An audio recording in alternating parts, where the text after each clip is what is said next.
Yeah, hey, this shit easy, nigga.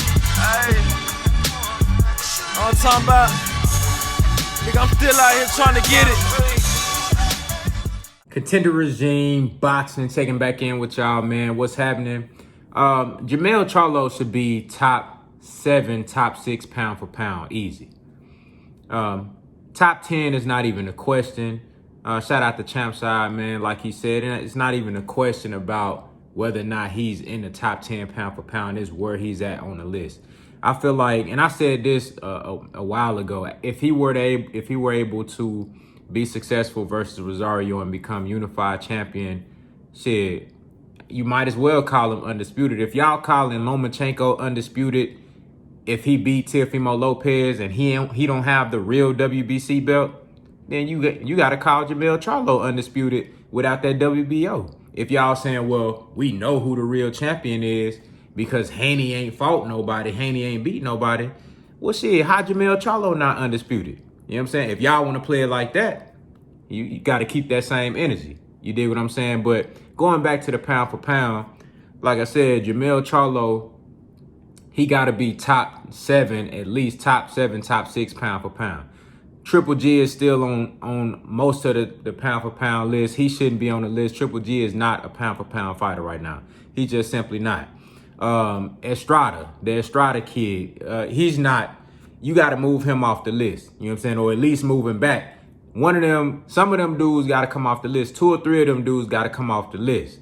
You know what I'm saying? And then a lot of these, I don't really like Ring Magazine. You know what I'm saying? You know, they got they whole little biases and everything that they show. And that should be evident on their pound for pound list. You dig what I'm saying? But one thing I respect about Ring Magazine pound for pound list, they don't put heavyweights on that motherfucker. You know what I'm saying? They don't, most of everybody else putting heavyweights on the pound for pound list when the pound for pound list was never intended to have heavyweights on there. Now, they got Usyk on there.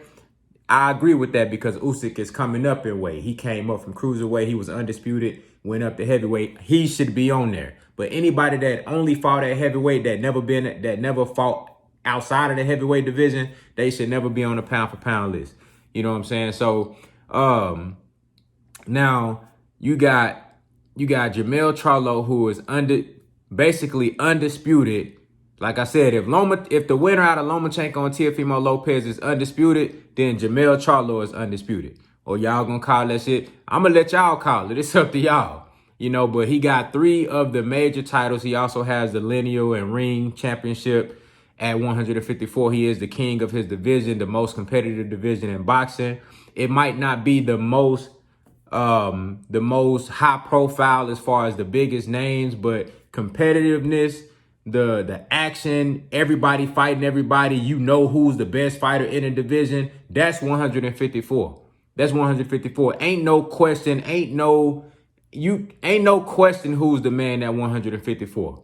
It's no question. Jermell Charlo has stamped his legacy as a unified champion and the man of that division. And if you want to be the champion, if you want to be the man, if you want to have any type of name at 154, you got to go see Jermell Charlo. And you look at the way he's winning these fights. Every time most people, when they step up in competition, the knockouts go down. Jermell Charlo been stepping up in competition and the knockouts are going up. He's stopping guys. He's stopping guys that it was a lot of people that picked Jason Rosario to KO Jermell Charlo. What'd he do? He go out there, he fight you saw a different Jermell Charlo, a more patient, a more tactical Jermell Charlo, setting sneaky traps. You know what I'm saying? Boxing off the back foot, lateral movement, let Rosario come in and get his shit off. Cause we know Rosario ain't been past 5 rounds, only 3 times. You know what I'm saying? Most of his knockouts come early. I told y'all he had a 1 through 4 round window to KO Jermell. If he couldn't do it in that window, it was going to be all Jermell Charlo. Jermell flash knockdown in the first round, grazed him over the top of the head with the left hook, same punch that dropped him that dropped Rosario in the Gallimore fight. You know what I'm saying? 6th round, drop him again with a mean left hook, fucked him up. He never really recovered from that. 8th round, stopped him with an unprecedented jab to the body. You know what I'm saying? And Rosario was doing some good work. He was coming in, you know what I'm saying, get some shit out. But you saw a different Jermell. He showed you levels. He showed you layers.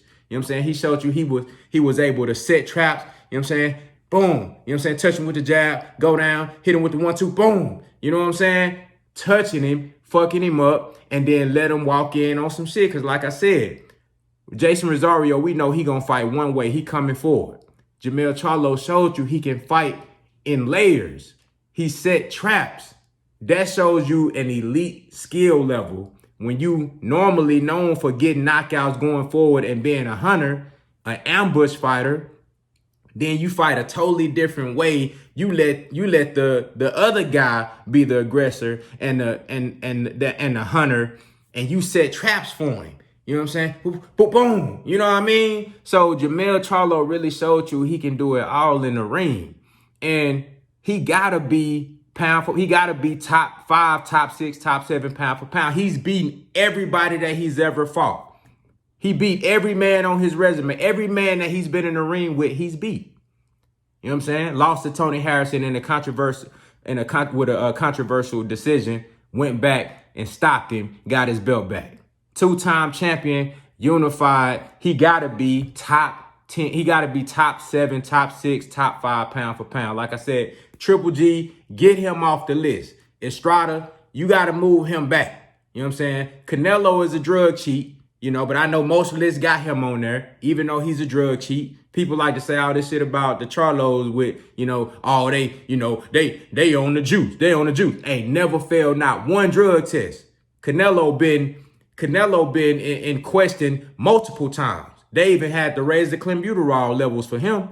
You know what I'm saying? So you got these guys on the pound for pound. You telling me Jermell Charlo ain't pound for pound? Come on now. And you might fuck around and have to put Jermall on that back end on 10 or 9. You know what I'm saying? But Jermell Charlo is top 6, top 7 pound for pound, bar none. He got the resume, he got the accolades, he got the accomplishments, he got the skills, he got the power, he got everything that you need to be on that list. You dig what I'm saying? It's a long time coming, man. Y'all let me know what y'all think down in the comments. Contender, regime, boxing, I'll holler at y'all boys, man.